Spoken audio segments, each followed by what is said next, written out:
it's been fun to get started. And my first book has been well received, and the ratings have been 4 and 5 star, which I appreciate very much. So I'm looking forward. I've got an outline going, and I'm starting to work on the second Scott Douglas thriller.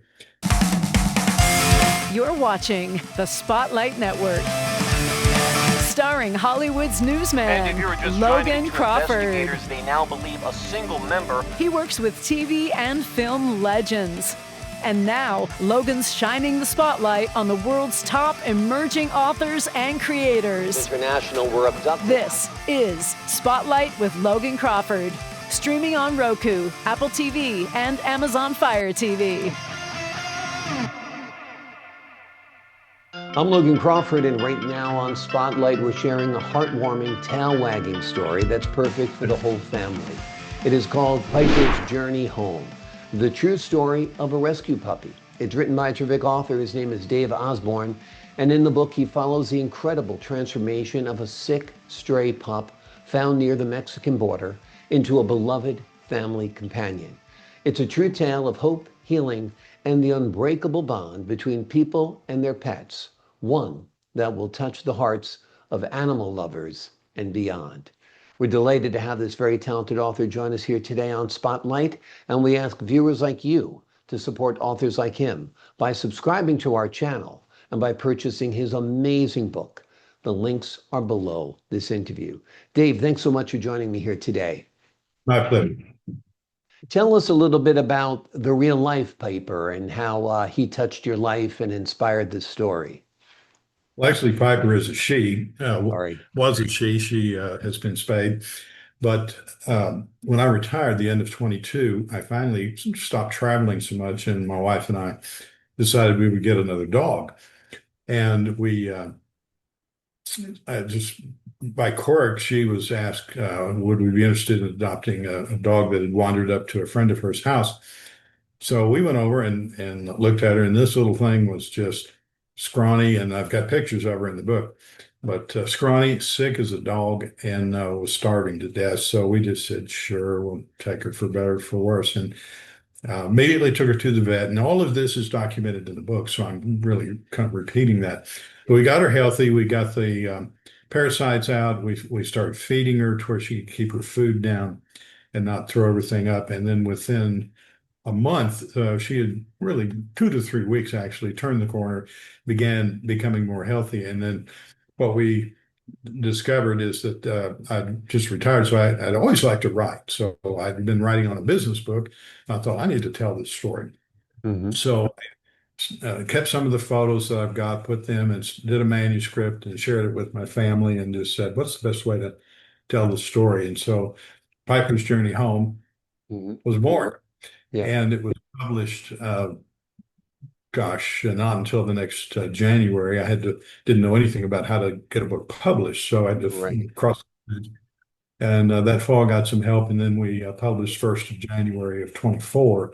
So the book's been out now about a year and a half and has done quite well. As a matter of fact, in book 2, the follow-on is doing good as well. I'm actually working on book 3 now, which is we can talk about that if you like.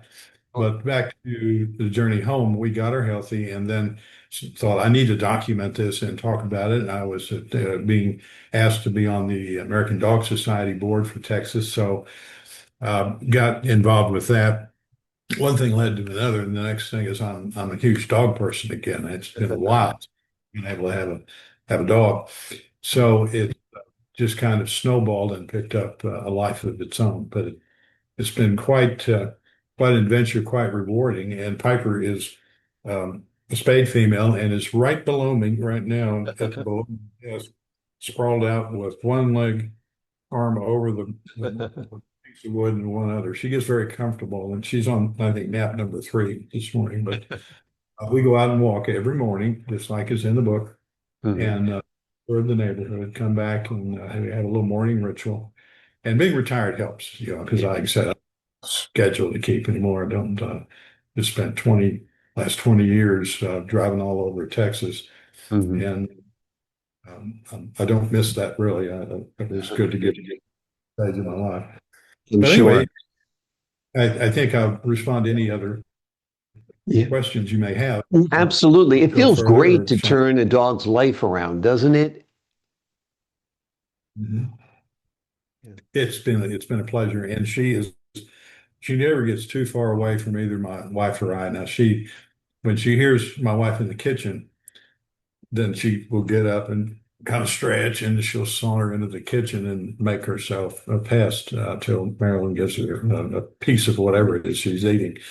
But she's a sweet dog, and it was about this time that we discovered how sweet she was. She's a mutt. She's a mixed breed.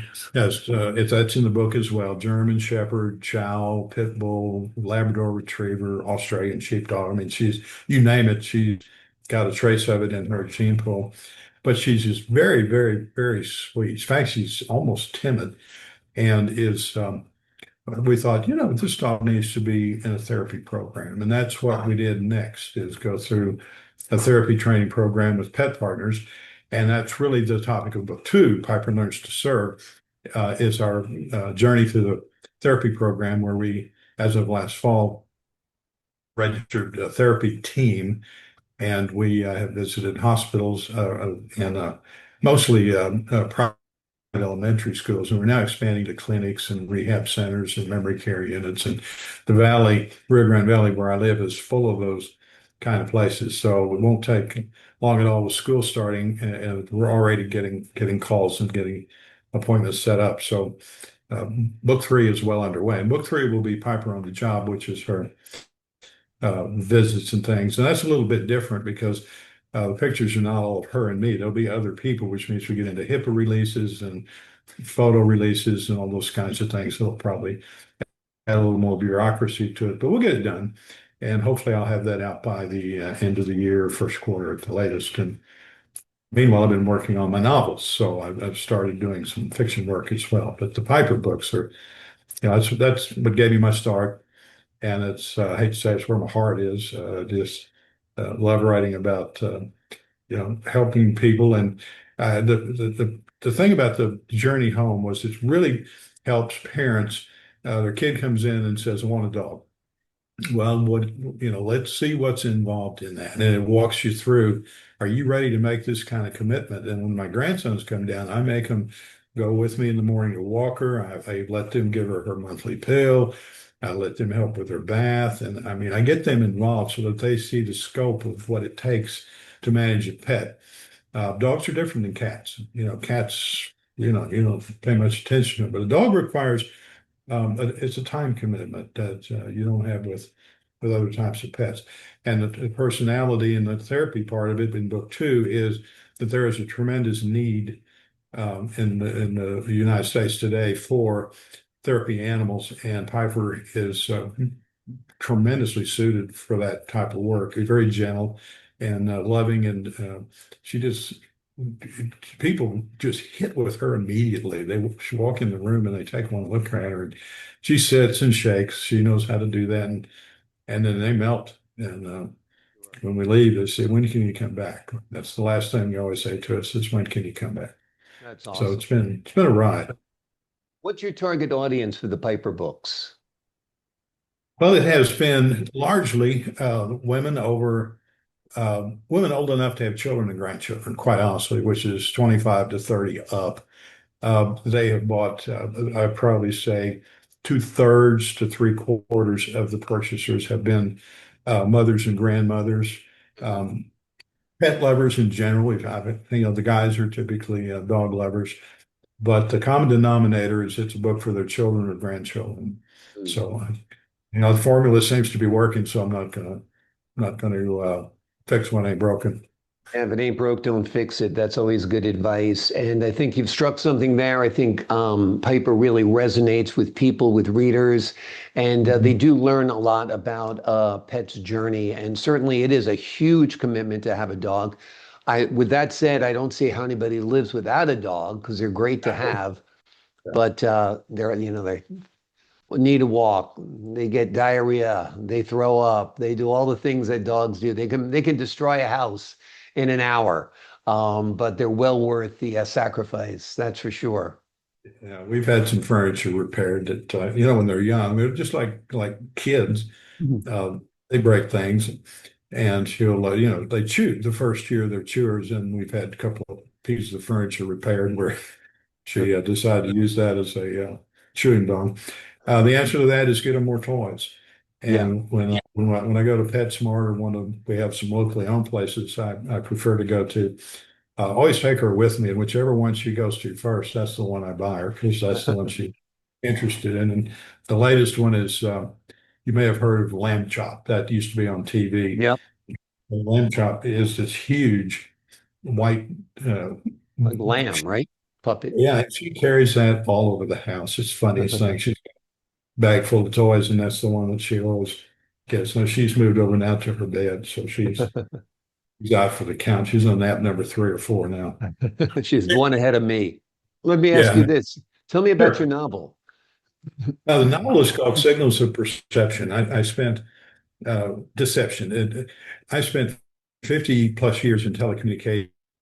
And of course, that started out in 1970 as phones. And when I left in 2022, it's all about internet. Nobody cares about phones anymore.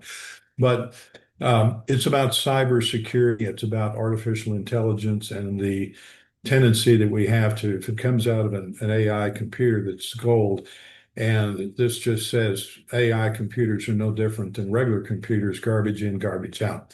So it's a Tom Clancy type thriller. I mean, he's kind of my role model in this type of genre, where you've got a rogue nation in the Middle East that's been in the papers lately, and they decide to trick this United States supercomputer by faking messages, and they do it.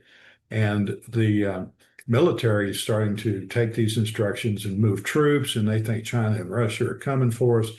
And then the CIA and ICE, which is, of course, right in my backyard, start seeing signs that this may not be real, that there's some source problems with it. And this is where you get into the internet part of it. And it's a little technical. I tried to dumb it down as much as I could because I'm not an engineer. I just ran a company for 20 years. Um, but point being is that the tension is between the military and the intelligence community to shut it down before it goes too far. They do, and then they say, what are we going to do about it? So then, like it's been in the papers recently, they have a strike mission and they go take out the data center and then get back to civilization. Um, and then D10, then the end of the book is, what are we going to do different than what we've been doing before? Because if you do the same thing, you're going to get the same result. How are we going to prevent this from happening again? And they talk about reprogramming and adding layers of human intervention and the kind of things that prudent people do when using computerized information to make critical, go to war or not type decisions. So anyway, that's it. And it's got a continuing character. Tom Clancy has Jack Ryan. I have a guy named Scott Douglas, a CIA agent, a little different than Jack Ryan, but I'd be lying if I said Tom Clancy wasn't my role model for a lot of the thinking behind this. And he's a master at this kind of work, and I'm this much of that. But it's been fun to get started. And my first book has been well received, and the ratings have been 4 and 5 star, which I appreciate very much. So I'm looking forward. I've got an outline going, and I'm starting to work on the second Scott Douglas thriller, and it'll be next spring, next summer before it's ready. But it's very different writing fiction than it is nonfiction, Yeah. and the research that you have to do. I didn't have to do any research with Piper. I live with it. And you don't have to, if you write 50 pages in a fiction book and you get away from it for a week and you go back to it, you got to remember, gosh, what did I write? I made it all up. So I've got to go back and reread part of it to remember what I wrote, or you end up with continuity errors that are, people in the wrong place and so forth. So it was hard. I mean, it was a real transition to get your mind in the right place to to come up with a convincing story and to build your characters. I mean, there's a lot of pieces to those things that so different than nonfiction, where I had one dog to worry about and meat. But when you build the Signals has probably 20 characters in it, and each one of them's got to be defined and placed in the world in some place and have a role in the story. And like I said, a lot of balls in the air, and it's got to be a juggler to do this. So I'm much better prepared going into my second book than I was first. My first book was I can't tell you how many times I started over because I just said this is a mess and I can't fix it. I'm gonna throw it out and start over. And I did that. And I wrote enough manuals and I did a lot of. I started my career in sales, so I wrote a lot of sales management documents and policy manuals and just all kinds of stuff. When I worked, but this is different. This is. It's been an interesting journey, and I look forward to the next book.